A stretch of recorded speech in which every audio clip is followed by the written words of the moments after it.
আসসালামু আলাইকুম। আমি নিয়ামতুল্লাহ সিরাজি আপনাদের সবাইকে স্বাগত জানাচ্ছি বাংলা টিভির প্রাইম নিউজে। শুরুতে জানাবো এসএনএস হোমলোন সংবাদ শিরোনাম। আমেরিকার এক ভুলেই ধ্বংস হবে আরব বিশ্ব, ওয়াশিংটনকে ইরানের কঠিন হুঁশিয়ারি ও রণপ্রস্তুতি। ট্রাম্পকে ইরানের সুপ্রিম লিডার হওয়ার প্রস্তাব, ইরানি সামরিক কমান্ডারের উপহাস ও 15 দফা চুক্তি প্রত্যাখ্যান। আমেরিকায় আইএসের সাঁড়াশি অভিযান, দেশ জুড়ে গ্রেপ্তার করা হলো ভয়ঙ্কর সব দাগী অপরাধীকে। বেতনহীন শাটডাউন ও বিমানবন্দরের স্থবিরতা, পরিস্থিতি সামাল দিতে ন্যাশনাল গার্ড ডাকছেন ট্রাম্প। এতক্ষণ শুনছিলেন শিরোনাম, এবারে বিস্তারিত সংবাদ। মধ্যপ্রাচ্যের আকাশে আবারও যুদ্ধের কালো মেঘ জমছে, বারুদের গন্ধে কাঁপছে পুরো উপসাগরীয় অঞ্চল। পরিস্থিতি শুধু উত্তপ্ত নয়, যেন বড় কোনো বিস্ফোরণের অপেক্ষায় সময় গুনছে সবাই। এর মধ্যেই মিডল ইস্ট আইয়ের এক রিপোর্টে উঠে এসেছে চাঞ্চল্যকর তথ্য। দাবি করা হচ্ছে ইরান নাকি আরব আমিরাত ও বাহরাইন দখলের প্রস্তুতি নিচ্ছে। সরাসরি হুঁশিয়ারি, কৌশলগত অবস্থান আর পাল্টাপাল্টি উত্তেজনায় নতুন মোড় নিচ্ছে পুরো অঞ্চল। সব মিলিয়ে প্রশ্ন একটাই, মধ্যপ্রাচ্যে কি শুরু হতে যাচ্ছে আরেকটি বড় সংঘাত? ইরানি জাতীয় টেলিভিশনে দেয়া এক বিস্ফোরক সাক্ষাৎকারে নিরাপত্তা বিশ্লেষক মোর্তেজা সিমিয়ারি বলেছেন, তেহরান এখন বাহরাইন এবং সংযুক্ত আরব আমিরাতের উপকূল দখলের জন্য প্রস্তুত।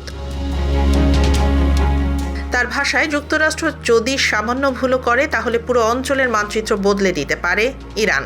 ইঙ্গিত দেওয়া হয়েছে খার্ক দ্বীপ দখলের মার্কিন পরিকল্পনার দিকেও।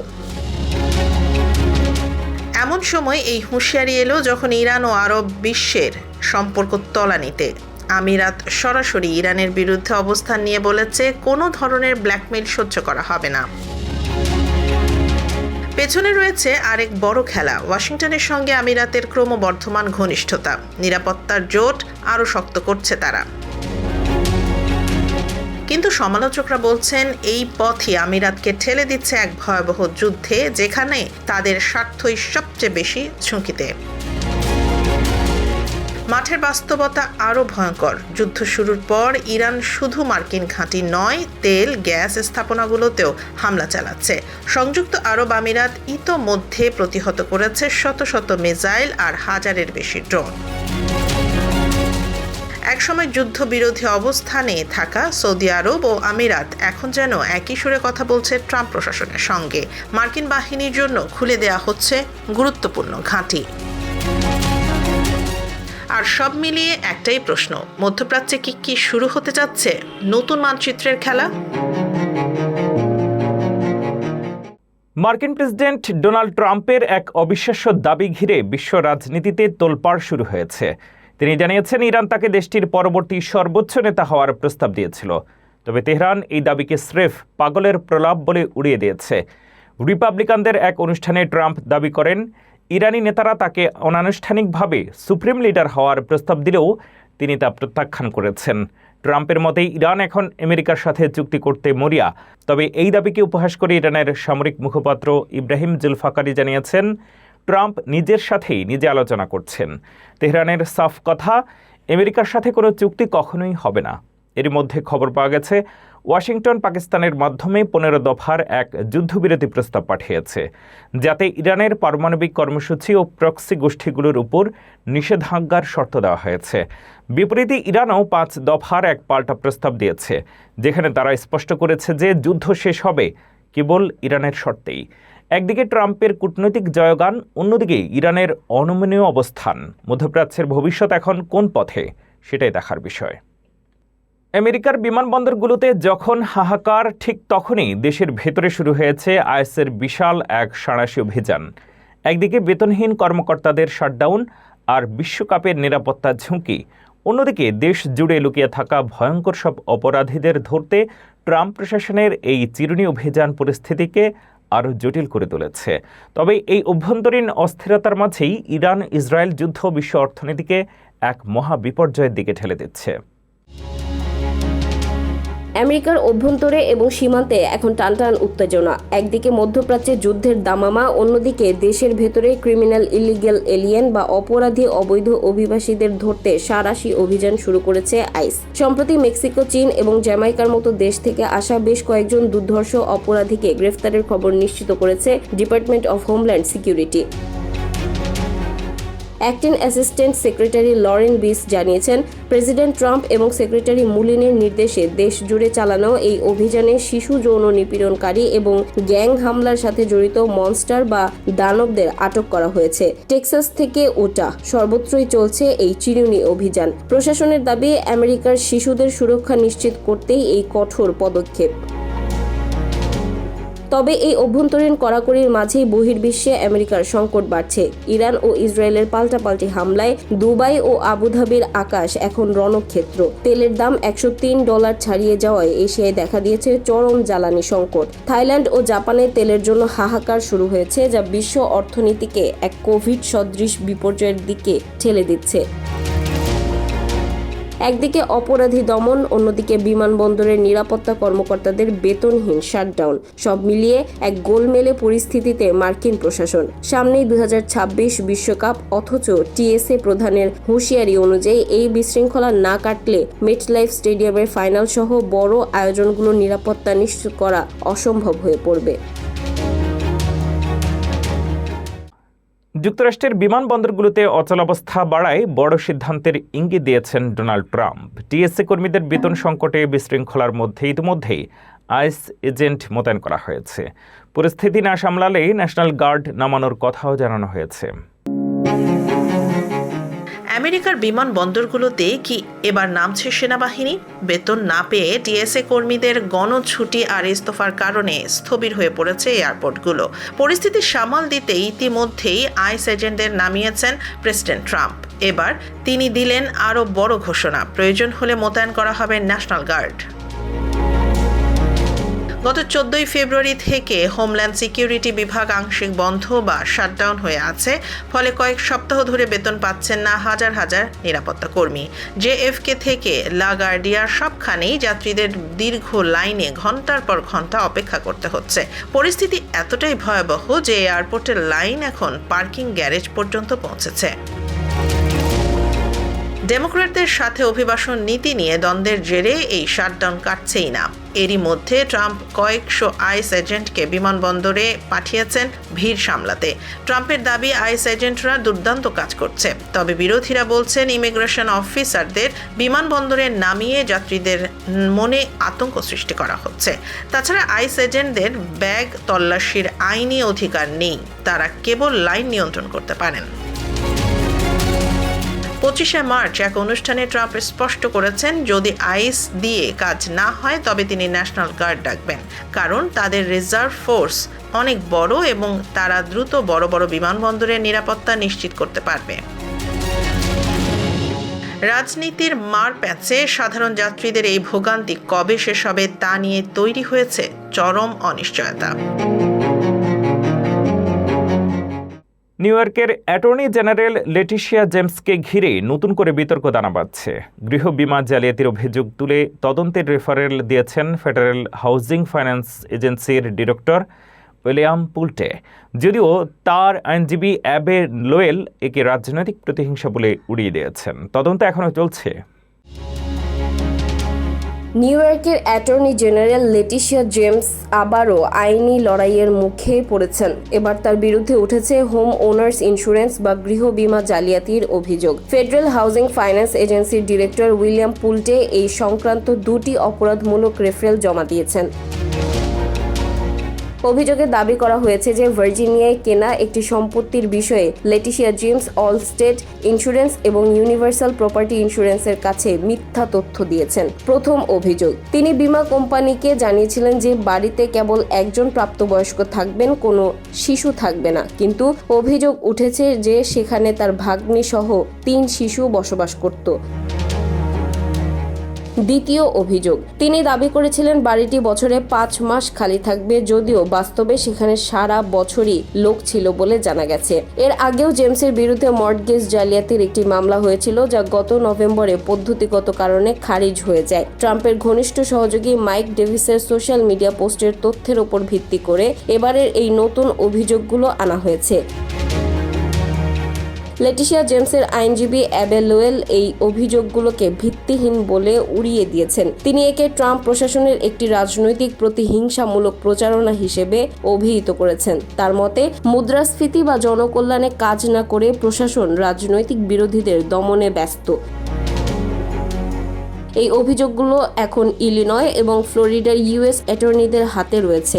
রাজনৈতিক মহলে প্রশ্ন উঠছে, এটি কি সত্যিই কোনো জালিয়াতি, নাকি ট্রাম্পের বিরুদ্ধে জেমসের করা মামলার পাল্টা কোনো চাল? হোয়াইট হাউসে প্রযুক্তির নতুন দিগন্ত ছিল humanoid robot figure 3। First lady Melania ট্রাম্পের আমন্ত্রণে এআই সামিটে অংশ নিয়ে এটি ভবিষ্যৎ শিক্ষার সম্ভাবনা তুলে ধরে। মেটা এবং ওপেন এআই এর সহযোগিতায় এমন উদ্যোগ প্রযুক্তি ও মানবতার নতুন অধ্যায়ের ইঙ্গিত দিচ্ছে। হোয়াইট হাউসের ইতিহাসে এক অভূতপূর্ব মুহূর্ত। রাজনীতিক বা বিশ্ব নেতা নয়, এবার হোয়াইট হাউসের ইস্ট রুমে ভাষণ দিল একটি রোবট। ফার্স্ট লেডি মেলানিয়া ট্রাম্পের আমন্ত্রণে মার্কিন তৈরি হিউম্যানয়েড রোবট ফিগার 3 এআই শিক্ষা ও নিরাপত্তা বিষয়ক সামিটে অংশ নিয়ে সবাইকে চমকে দিয়েছে। রোবটটি তার যান্ত্রিক কিন্তু নিখুঁত কণ্ঠে মেলানিয়া ট্রাম্পকে ধন্যবাদ জানায় এবং 11টি ভাষায় চমৎকার উচ্চারণে অতিথিদের স্বাগত জানায়। 2 পায়ে হেঁটে এটি যখন ক্রস হলের দিকে এগিয়ে যাচ্ছিল, উপস্থিত বিদেশি অভ্যাগতরা অবাক হয়ে সেই দৃশ্য দেখছিলেন। সম্প্রতি মস্কোর একটি সামিটে রোবট পড়ে যাওয়ার যে বিভ্রাট ঘটেছিল, তার বিপরীতে ফিগার 3 এর এই সাবলীল চলাচলে এআই প্রযুক্তির দ্রুত উন্নতিরই প্রমাণ দেয়। মেলানিয়া ট্রাম্প এই মুহূর্তটিকে প্রযুক্তি ও মানবতার এক সন্ধিক্ষণ হিসেবে বর্ণনা করেছেন। তিনি স্বপ্ন দেখছেন এমন এক ভবিষ্যতের যেখানে ক্লাসরুমে প্লেটোর মতো হিউম্যানয়েড শিক্ষকরা শিশুদের ধ্রুপদী শিক্ষা দেবে। তার মতে, রোবটরা কাজের দায়িত্ব নিলে শিশুরা খেলাধুলা ও সৃজনশীল কাজে বেশি সময় পাবে। তবে তিনি প্রযুক্তির নিরাপত্তার বিষয়েও কড়া সতর্কতা দিয়েছেন। মেলানিয়া ট্রাম্পের ফস্টারিং দ্য ফিউচার টুগেদার উদ্যোগের অধীনে এই সামিটে ইসরায়েল ও ইউক্রেনের ফার্স্ট লেডিরাও উপস্থিত ছিলেন। মেটা এবং ওপেন এআই এর মতো কোম্পানিগুলোর সাথে মিলে শিশুদের কল্যাণে কাজ করার আহ্বান জানান তিনি। মোবাইল ফোন থেকে বেরিয়ে এআই এখন মানুষের রূপ ধারণ করছে। এই পরিবর্তন কি আমাদের শিক্ষা ব্যবস্থাকে সত্যিই বদলে দেবে? করোনার নতুন আতঙ্ক সিকাদা। 20টি দেশে ছড়িয়ে পড়া এই রহস্যময় ভ্যারিয়েন্টটি কেন বিশেষজ্ঞদের কপালে চিন্তার ভাঁজ ফেলেছে? কেন একে বলা হচ্ছে হাইলি মিউটেটেড? আপনার নেওয়া ভ্যাকসিন কি এই নতুন স্ট্রেইন রুখতে পারবে? সিকাদা ভ্যারিয়েন্টের উপসর্গ এবং সুরক্ষার সব লেটেস্ট আপডেট থাকছে আজকের প্রতিবেদনে। করোনা কি আবারও দাপট দেখাতে শুরু করেছে? সিকাদা নামক কোভিডের একটি নতুন এবং অত্যন্ত শক্তিশালী মিউটেটেড ভেরিয়েন্ট এখন গবেষকদের নজরে। মাটির নিচে থাকা পতঙ্গ সিকাদার মতোই এটি দীর্ঘ সময় আড়ালে থাকার পর হঠাৎ করেই বিশ্বের 20টিরও বেশি দেশে ছড়িয়ে পড়েছে। আমেরিকার 25টি অঙ্গরাজ্যের সুয়ারেজ বা বর্জ্য পানিতেও এর অস্তিত্ব পাওয়া গেছে। এটি মূলত BA.3.2 ভেরিয়েন্ট। এটি ওমিক্রনের JN.1 লিনেজ থেকে প্রায় 70 থেকে 75 বা মিউটেট বা রূপ পরিবর্তন করেছে। এই বিশাল পরিবর্তনের কারণেই বিশেষজ্ঞরা একে হাইলি মিউটেটেড বলছেন। 2024 সালের নভেম্বরে দক্ষিণ আফ্রিকায় এটি প্রথম ধরা পড়লেও বর্তমানে জার্মানি, ডেনমার্ক এবং নেদারল্যান্ডসের মতো দেশগুলোতে মোট আক্রান্তের প্রায় 30% এই সিকাদা ভেরিয়েন্ট। এর উপসর্গগুলো আগের ভেরিয়েন্টগুলোর মতোই, নাক দিয়ে পানি পড়া, মাথা ব্যথা, ক্লান্তি এবং কাশি। তবে অনেকে একে রেজার ব্লেড থ্রোট বা প্রচণ্ড গলা ব্যথার সাথে তুলনা করছেন। বিশেষজ্ঞদের মতে বর্তমান ভ্যাকসিনগুলো হয়তো সংক্রমণ পুরোপুরি ঠেকাতে পারবে না, তবে এটি গুরুতর অসুস্থতা বা মৃত্যুর ঝুঁকি কমাতে এখনও কার্যকর। সিডিসি এবং WHO নিয়মিত এই ভ্যারিয়েন্টের ওপর নজর রাখছে। সুরক্ষার জন্য বিশেষজ্ঞরা আবারও N95 মাস্ক পরা, নিয়মিত বুস্টার ডোজ দেয়া এবং অসুস্থ বোধ করলে দ্রুত টেস্ট করানোর পরামর্শ দিচ্ছেন। আসন্ন গরমে এই ভ্যারিয়েন্টটি কি নতুন কোনো ঢেউ সৃষ্টি করবে? সচেতনতাই হতে পারে এর একমাত্র ঢাল। অস্ট্রেলিয়ায় ইরানি নাগরিকদের প্রবেশে হঠাৎ নিষেধাজ্ঞা। কেন হাজার হাজার ভিজিটর ভিসা থাকা সত্ত্বেও মাঝ পথে আটকে দেওয়া হচ্ছে তাদেরকে? যুদ্ধের আবহে আলবানিজ সরকারের এই কঠোর সিদ্ধান্ত কি কেবলই জাতীয় নিরাপত্তা, নাকি এর পেছনে রয়েছে অন্য কোনো বড় রাজনীতি? বিস্তারিত জানুন প্রতিবেদনে। ইরানি নাগরিকদের জন্য অস্ট্রেলিয়ার দরজায় কি এবার তালা পড়ছে? আলবানিজ সরকার বৃহস্পতিবার থেকে এক বিতর্কিত সিদ্ধান্তের ঘোষণা দিয়েছে। এখন থেকে অস্ট্রেলিয়ার বাইরে থাকা সাবক্লাস 600 বা ভিজিটর ভিসাধারী ইরানিরা দেশটিতে পুনরায় প্রবেশ করতে পারবেন না। ইরান, ইসরায়েল ও আমেরিকার চলমান যুদ্ধের প্রেক্ষাপটে এই কঠোর পদক্ষেপ নেওয়া হয়েছে। সাধারণত ভিজিটর ভিসায় পর্যটন বা পারিবারিক কারণে 12 মাস পর্যন্ত থাকার সুযোগ থাকলেও নতুন নিয়মে তা প্রায় বন্ধ। আগামী 6 মাস এই নিষেধাজ্ঞা কার্যকর থাকবে, তবে কিছু বিশেষ ক্ষেত্রে ছাড় দেওয়া হয়েছে, যেমন অস্ট্রেলীয় নাগরিক বা স্থায়ী বাসিন্দাদের স্বামী বা স্ত্রী, সন্তান অথবা 18 বছরের কম বয়সী সন্তানের অভিভাবকরা প্রবেশের অনুমতি পাবেন। অস্ট্রেলিয়ার স্বরাষ্ট্রমন্ত্রী টনি বার্ক জানিয়েছেন, জাতীয় নিরাপত্তা এবং অভিবাসন ব্যবস্থার স্বচ্ছতা বজায় রাখতেই এই সিদ্ধান্ত।